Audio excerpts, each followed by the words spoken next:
आपको याद है रायगंज कॉलेज में प्रिंसिपल को बाहर खींच के ला के उसका पिटाई हुआ।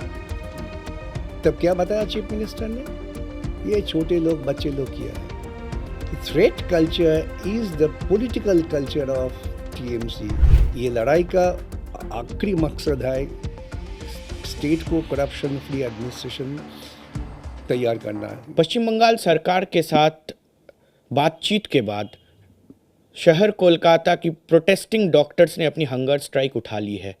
लेकिन इसी बीच एक क्वेश्चन उठता है, एक प्रश्न ज़रूर उठता है कि कहीं डॉक्टरों की जो आंदोलन है वो ख़त्म हो गई है क्या, या सामूहिक कुछ एक गैप निकल के आया है। इस वक्त हमारे साथ है विकास रंजन भट्टाचार्य, उनसे बातें करेंगे। सर, इस वक्त जैसी कल हुआ कि मुख्यमंत्री के साथ बैठक हुई और उसके बाद जो ये हंगर स्ट्राइक है उसको उठा लिया गया है, क्या अभी आंदोलन ख़त्म होने जा रहा है? देखिए, आंदोलन का बहुत लंबा रास्ता है। इसमें ये जो हंगर स्ट्राइक अनशन ये छोटा सा स्टेज है। मेरे ख्याल से ये अनशन कोई आंदोलन का तरीका नहीं हो सकता है। ये बिल्कुल सुसाइडल है। तो फिर भी उन्होंने किया है। तो आंदोलन अनशन तो अब तो बहुत ज़्यादा देर तक नहीं हो सकता है, इसीलिए उठा लिया। ये तो सही डिसीजन है। लेकिन इसका मतलब नहीं है कि जो आंदोलन हुआ था सरकारी दफ्तर के खिलाफ, जो करप्शन के खिलाफ ये जो डॉक्टर्स लोग लड़ रहे थे, ये लड़ाई में कोई बाधा आएगा और लड़ाई में कोई घटती होगा। ये लड़ाई चलेगा, उन्होंने भी बताया है लड़ाई चलेगा। ये आंदोलन का डिफरेंट तरीका निकालना पड़ेगा, डिफरेंट तरीका से आंदोलन चलेगा। अगर ये आंदोलन नहीं चलेगा तो मतलब आप भी ये करप्शन का साथ हाथ दे रहे हैं। ये लड़ाई का आखिरी मकसद है स्टेट को करप्शन फ्री एडमिनिस्ट्रेशन तैयार करना है। तब ये आंदोलन चलेगा। हम सब लोग जो साथ दिया है, हम लोग साथ में अभी भी साथ देंगे जब तक ना ये सरकार करप्शन से बाहर आए।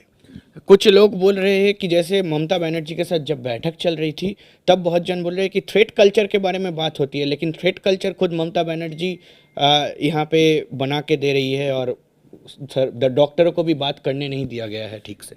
देखिए, 2011 में जब ममता बनर्जी चुन के आए, चीफ मिनिस्टर बने, उसी दिन से हर जगह में थ्रेट कल्चर कमियाँ हुई।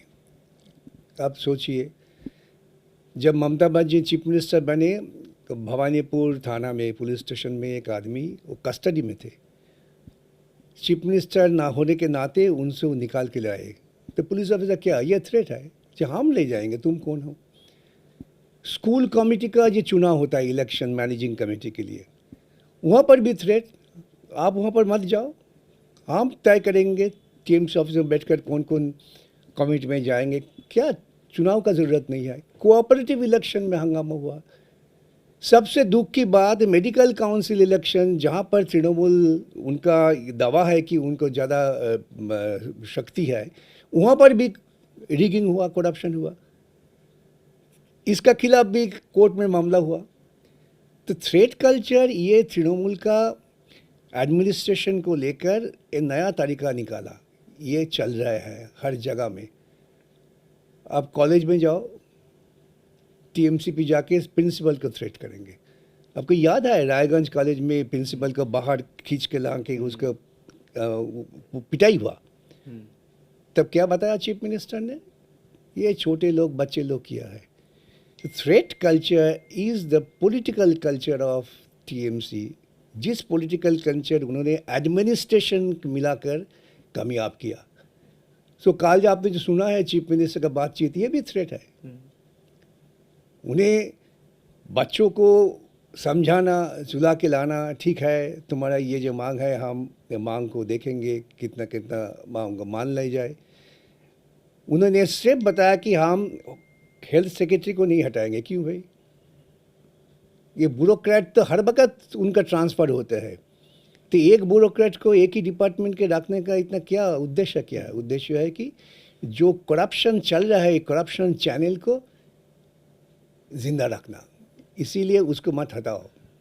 ये भी थ्रेट है, हम नहीं हटाएंगे, मेरा पास अथॉरिटी है, हम नहीं हटाएंगे। ये डेमोक्रेटिक प्रिंसिपल है नहीं। और साथ ही साथ उन्होंने गुस्सा भी करके दिखाया कि जो सस्पेंड किया गया है, जैसे कि थ्रेट कल्चर के साथ जो डॉक्टर्स थे उनको सस्पेंड किया गया था आरजी कोर्ट से, और उन्होंने प्रिंसिपल लोगों को कहा कि ये नहीं हो सकता है, पहले आप डिपार्टमेंट को और चीफ मिनिस्टर को बोलना पड़ेगा। ये इससे गहरा थ्रेट है। जो एडमिनिस्ट्रेशन के नाते जिसके ऊपर जिम्मेदारी है, प्रिंसिपल हो बताओ कि ये डायरेक्टर ऑफ हेल्थ सर्विस बताओ, डायरेक्टर मेडिकल सर्विस, उसका खिलाफ तो थ्रेट है, तुम कई कदम उठाओ मत मेरी सम्मति बिना। इसका मतलब क्या है? जो जहाँ जहाँ हम हमारे काडर को लगाया काम करने के लिए, उसका खिलाफ कुछ मत करो।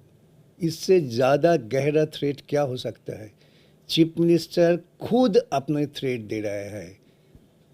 और टीएमसी के स्पोक्स पर्सन कहते हैं कि डॉक्टर्स के विरुद्ध एफआईआर करो, किंजल नंदो डॉक्टर और साथ में डॉक्टर अनिकेत महातो, फिर पूरा जो आंदोलन है वो ख़त्म हो जाएगा। वही लोग जो है कि हेड ऑफ द आंदोलन है।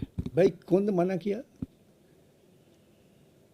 पूरा पुलिस एडमिनिस्ट्रेशन तो आपका कब्जा में है, तो आप क्यों नहीं कदम उठाया? इसका मतलब क्या है? इसका मतलब है कि हम बाज़ार में गरम गरम बात छोड़ेंगे, आदमी को भड़काएंगे, को जिसको जो काम करने का जिम्मेदारी हम मिला है वो काम नहीं कर सकते हैं। अरे भाई जाओ एफआईआर करो। मीडिया में बताने का क्या मूल्य है? ये भी एक तरीका है करप्शन को प्रोटेक्शन देने का। आप तो ये जो केस है वो केस लड़ रहे थे अभया की पेरेंट्स के साथ, तो इस वक्त जो है कि सुनाई दे रहा है कि अभया की पेरेंट्स की तरफ से एक ईमेल लिखी गई है होम मिनिस्टर अमित शाह को, और उन्होंने इंटरवीन करने की बात कही है। और साथ में सूत्र के हवाले ये भी खबर मिल रहा है कि सीबीआई इन्वेस्टिगेशन में खुश नहीं है वो, और बहुत जल्द ये इन्वेस्टिगेशन हो और बहुत जल्द न्याय मिले, ऐसा मांग कर सकते हैं मिलने के बाद। देखिए, मेरे ख्याल से ये भी एक गलत तरीका है।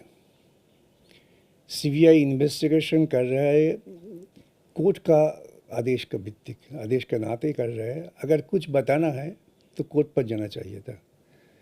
लेकिन ये पॉलिटिकल इंटरवेंशन, होम मिनिस्टर का लिखना मतलब पॉलिटिकल इंटरवेंशन, ये इन्वेस्टिगेशन का खिलाफ चले जाएंगे और ये एक्यूज्ड को पक्ष में जाएंगे। एक्यूज्ड जब ट्रायल होगा वो बताएंगे यहाँ पर पॉलिटिकल इंटरवेंशन हुआ, उसीलिए हमें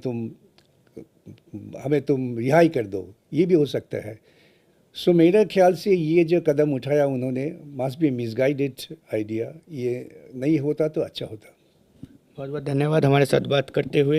इस वक्त थे विकास रंजन भट्टाचार्य, और उन्होंने कहा कि अभया की पेरेंट्स जो अपनी होम मिनिस्टर को चिट्ठी लिखी है वो एक मिसगाइडेड स्टेप है, और साथ ही में डॉक्टरों की प्रोटेस्ट अभी थम नहीं गई है, वो चलेगी, और जितना दिन तक न्याय नहीं मिल जाता है उतना दिन तक ये आंदोलन चलती रहेगी। कैमरा पर्सन श्याम सुंदर घोष के साथ अनिर्बान, आज तक कोलकाता।